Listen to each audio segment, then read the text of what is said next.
never slow up, no I don't take shit. I got no love for the fakeness. If you wanna play tough and wanna hate this. Halo cuy, apa kabar nih? Semoga sehat selalu ya. Kali ini tuh gue akan menceritakan alur cerita dari film yang berjudul Seventeen Again. Di film ini tuh menceritakan tentang arti dari penyesalan. Bagaimana ketika seorang remaja diberikan kesempatan kedua dalam hidupnya cuy. Daripada penasaran, langsung aja yuk kita tonton filmnya.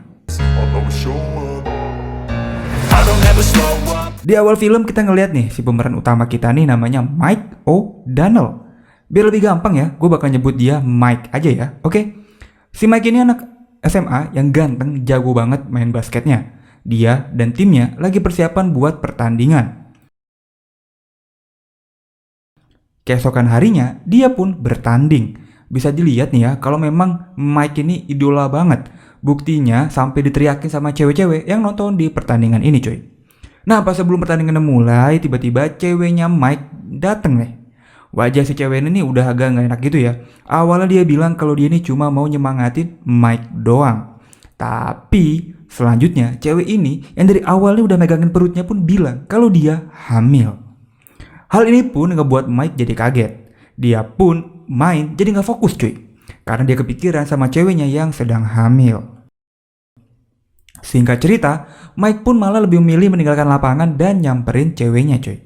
Pas di lorong, Mike pun bilang kalau dia mau bertanggung jawab. Akhirnya mereka pun seneng kan tuh. Dan cerita pun berlanjut ke hari ini. Dan inilah dia Mike yang sekarang cuy. Dari yang dulu ganteng dan badan atletis, sekarang jadinya begini. Ya ampun. Mike pun berangkat kerja. Di kantornya lagi ada promosi jabatan. Mike pun pede banget nih kalau dialah yang bakal dipromosiin. Tapi ternyata malah si anak baru yang baru kerja 2 bulan. Mike pun langsung emosi. Masa dia yang udah kerja 16 tahun kalah sama anak baru yang baru kerja 2 bulan cuy. Mike yang lagi kesel akhirnya mampir ke SMA-nya dulu. Dia pun mengenang masa lalunya, masa-masa kejayaannya dia, dengan main basket di hall sekolahnya. Selesai main dia pun mampir ke trofi kabinet sekolahnya. Di situ dia ngeliat fotonya pas masih SMA dulu cuy.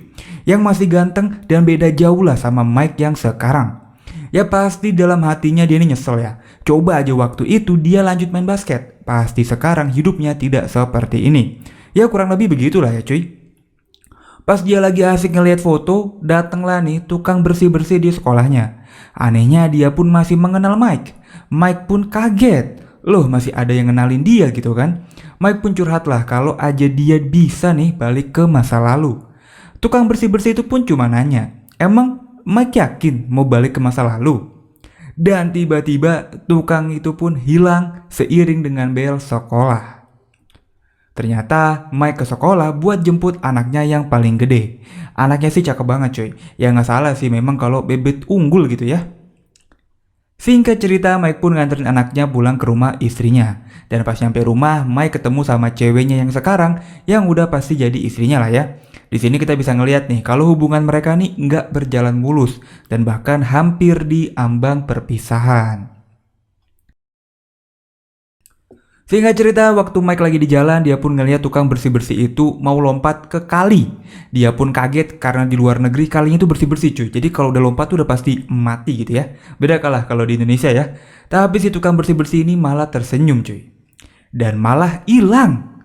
Mike pun kaget. Dia pun nyamperin ke TKP, pas Mike celingak-celinguk dia pun malah ditarik sama pusaran air. Singkat cerita, Mike pun pulang ke rumah dengan keadaan penuh dosa, maksudnya penuh lumpur nih ya. Pas dia lagi bersih-bersih lumpurnya dia malah kaget karena mukanya balik lagi pas zaman SMA. Hal ini pun ngebuat Mike sama teman serumahnya kebingungan. Temennya pun bilang, lu coba cari deh si tukang bersih-bersih itu. Mike pun langsung cabut ke sekolahnya lagi nih. Tanpa ganti baju dia pun muter-muter sekolahnya tapi nggak menemukan si tukang bersih-bersih itu. Akhirnya dia pun putus asa dan Mike pun dikasihlah tanda kalau dia harus balik main basket lagi. Singkat cerita, Mike pun balik lagi daftar jadi siswa di sekolahnya dengan bantuan temennya nih. Awalnya temennya sih nggak mau, tapi pas dia ngelihat kepala sekolahnya, Temennya pun langsung semangat dong. Keesokan harinya Mike pun langsung sekolah dan dia langsung jadi pusat perhatian. Ya iyalah, anak baru ke sekolah pakai mobil sport cuy. Menariknya, Mike ini satu kelas sama anaknya dia yang paling gede. Wow. Pas Mike lagi kencing, dia pun menemukan anak cowoknya nih. Ternyata jadi korban bullying. Waduh, kasihan banget ya. Akhirnya Mike malah temenan lah sama anak cowoknya ini. Pas di kantin, Mike pun ketemu sama anak yang ngebully anaknya dia. Dan ternyata yang ngebully anaknya itu pacaran cuy sama anaknya Mike yang cewek. Ya ampun, ini mah bisa jadi sinetron Indosiar nih ya. Lanjut, ketika di rumah Mike pun curhat ke temennya kalau kayaknya dia nih jadi bapak yang buruk. Anaknya dia yang cowok dibully, sedangkan yang cewek malah pacaran sama yang ngebulinya. Singkat cerita, Mike pun ngelatih anaknya yang cowok nih buat main basket.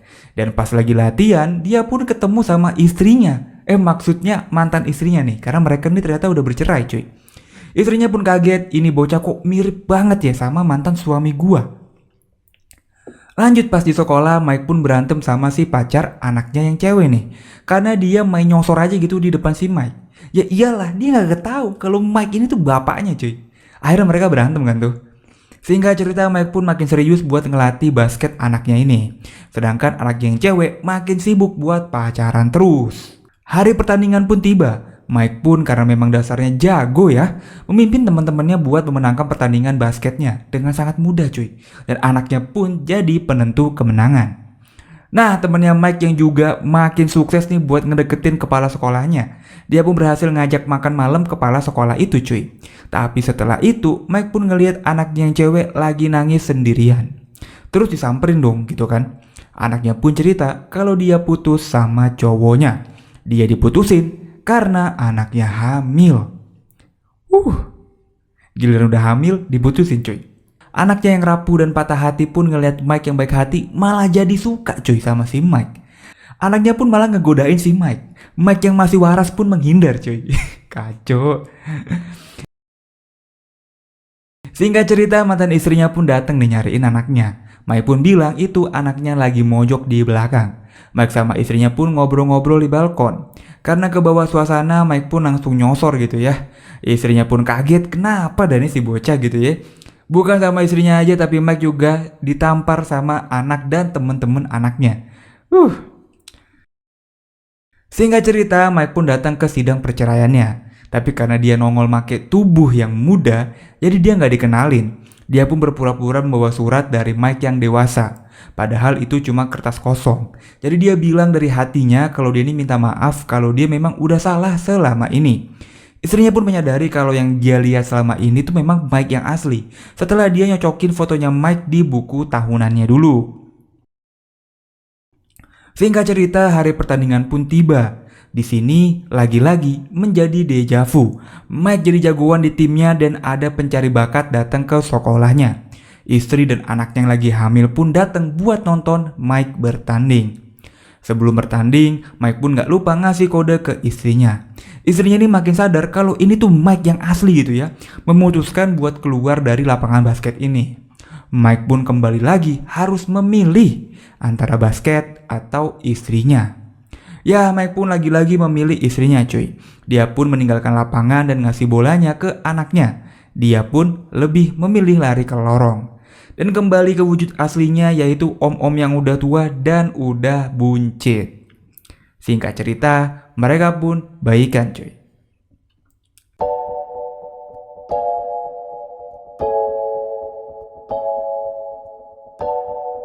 Selesai. Sebuah film yang sangat menarik ya, dimana ini pasti terjadi sama kita semua. Yaitu kadang kita tuh nyesel sama pilihan kita dan berangan-angan bisa kembali ke masa lalu untuk merubah masa depan. Tapi kadang kita ini gak sadar kalau pilihan yang kita pilih sekarang itulah yang terbaik. Jadi jangan pernah menyesal atas pilihan yang udah kita pilih cuy. Tetap optimis walaupun hidup tidak berguna. Oke, makasih udah nonton.